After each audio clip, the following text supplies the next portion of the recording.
ఇక్కడ పనిచేస్తున్నటువంటి ఉపాధ్యాయులందరికీ మరియు విద్యార్థులందరికీ 76వ గణతంత్ర స్వాతంత్ర దినోత్సవ శుభాకాంక్షలు తెలియజేసుకుంటున్నాను. సో ఇక్కడ వచ్చేసి ప్రజెంట్ నేను ఎంబీఏ గురించి కొంచెం డిస్కస్ చేస్తాను మీతో. సో ఇక్కడ ఎంబీఏ వచ్చేసి మనం ఇయర్ కొత్తగా ఎస్టాబ్లిష్ చేయడం జరిగింది. మన కళాశాలను నమ్ముకొని 11 మెంబర్ స్టూడెంట్స్ జాయిన్ కావడం జరిగింది. సో ఇంకొకటి ఏమంటే ఈ ఎమ్మినూరులో ఇప్పుడు యాక్చువల్గా హైయర్ ఎడ్యుకేషన్స్కి ఎక్కడో దూర ప్రాంతాలకు పోకుండా మన ఎమ్మినూరు టౌన్లోనే ఉంటూ విద్యార్థులకు అన్ని సదుపాయాలను కలగ చేయాలని ఒక ఉద్దేశంతో మన చైర్మన్ లింగప్ సారు మనకు తీసుకోవడం జరిగింది.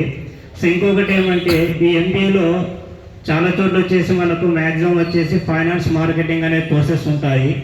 బట్ ఇక్కడ మన స్పెషలైజేషన్ కింద మనకు information technology and system management అనేది తీసుకోవడం జరిగింది. ఇక్కడ మనకు ఐటీ అంటే అందరూ ఎంబీఏ చేస్తే నేను సాఫ్ట్వేర్కి వెళ్ళకపోవచ్చేమో అని ఒక లోపల గిల్టీనెస్ అనేది ఉంటుంది.